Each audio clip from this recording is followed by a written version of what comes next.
Yep, I'm Brad Lacey, and What do I'm President and CEO of the Conway Area Chamber of Commerce.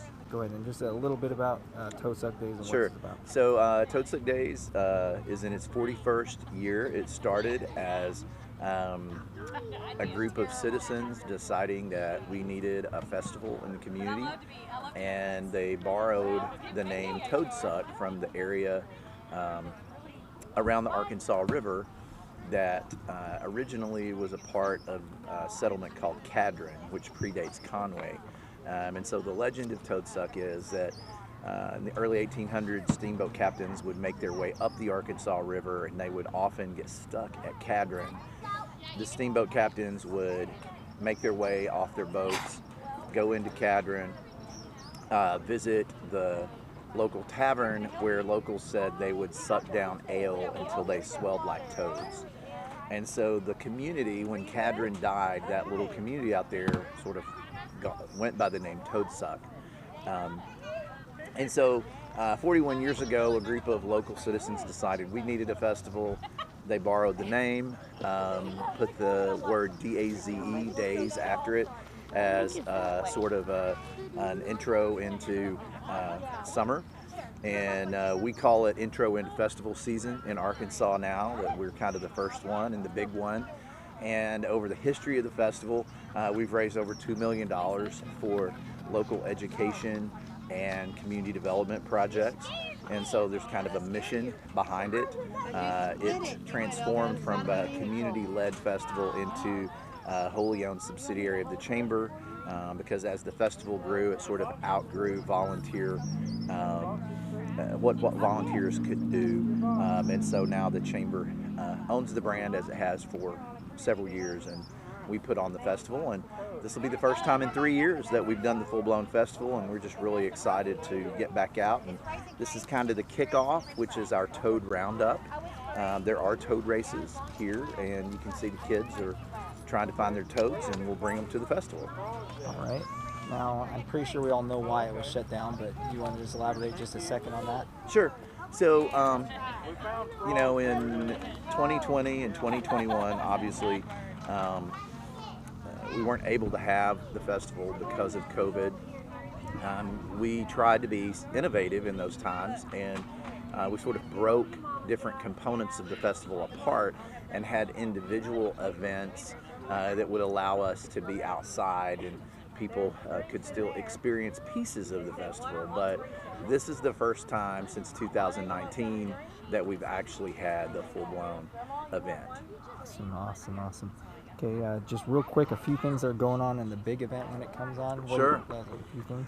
So if you've never been to the festival, what you could expect is a lot of food, a lot of arts and crafts, a lot of music, a lot of activities. This is really built for families and children. We sort of celebrate the best of Arkansas and the South. And so that educational component that I spoke about earlier, we'll have a big Tinker Fest where we partner with the Museum of Discovery, and children get to interact with STEM-based activities. So that's a big part of the festival. You'll have a huge carnival. It's really divided into two areas, a small kids carnival and then sort of an adult carnival with rides and games. And then we'll have a lot of entertainment. This year we're really excited to partner with Nashville's Bluebird Cafe, which is going to be really cool to have an iconic brand like Bluebird associated with the festival, sponsoring a songwriters retreat that's actually starting tonight. And our VIT, our very important Toad Party on Thursday night, will showcase those Nashville-based songwriters as we honor our sponsors. And so just a lot of fun and a lot of food, really. Now, how about activities? How much are they? Pretty expensive, or are they not expensive? So the festival's free. Now the activities aren't free. Tinkerfest is free, but there is no entrance fee into the festival. So you can come and go as many times as you want.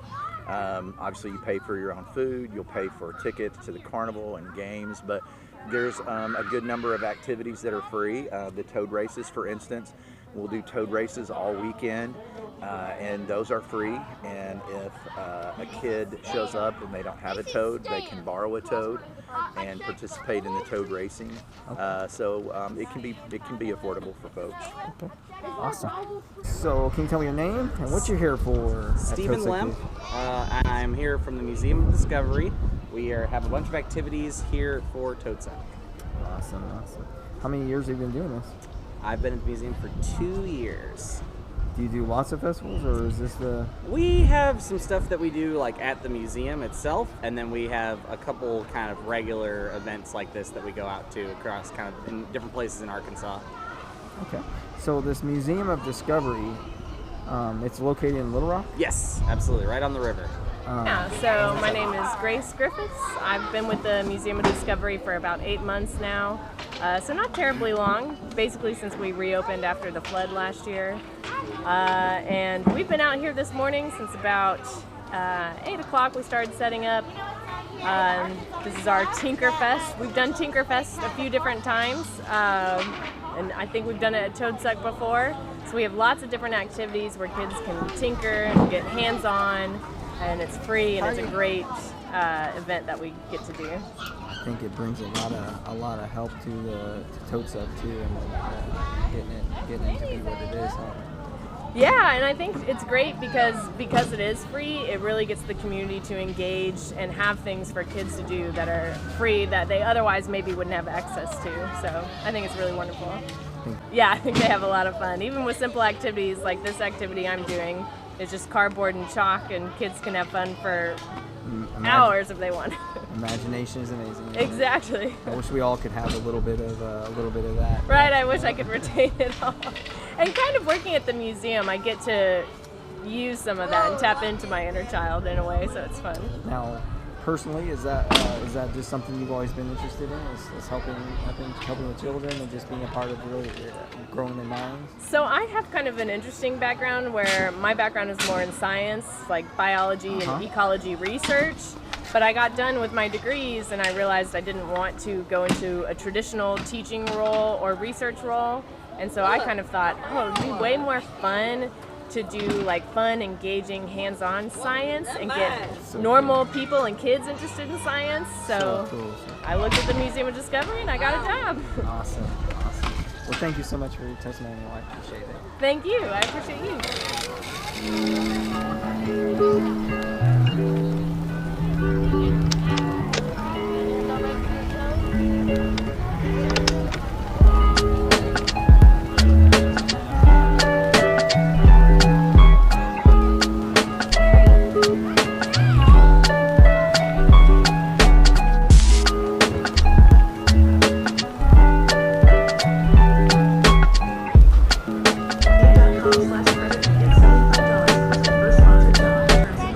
Sir, and what's your name and what is your position here at Toad Suck Days?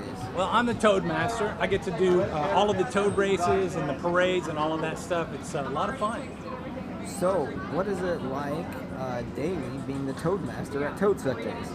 It's a good question. You know, it's a very honored position. There have only been 3 other Toad Masters, and so I feel very honored to get to do this job. And you know, I get to visit with everybody. I mean, it's a lot of fun. Awesome. Now, how many years have you been the Toad Master? This is actually my 23rd year to do this. Wow. The festival's been around for 41 years, and so 23 out of 41, that's not too bad. So let me start by saying it is an honor to take your valuable time as the Toad Master. Thank you so much for your time. You bet. I appreciate Absolutely. it. My pleasure.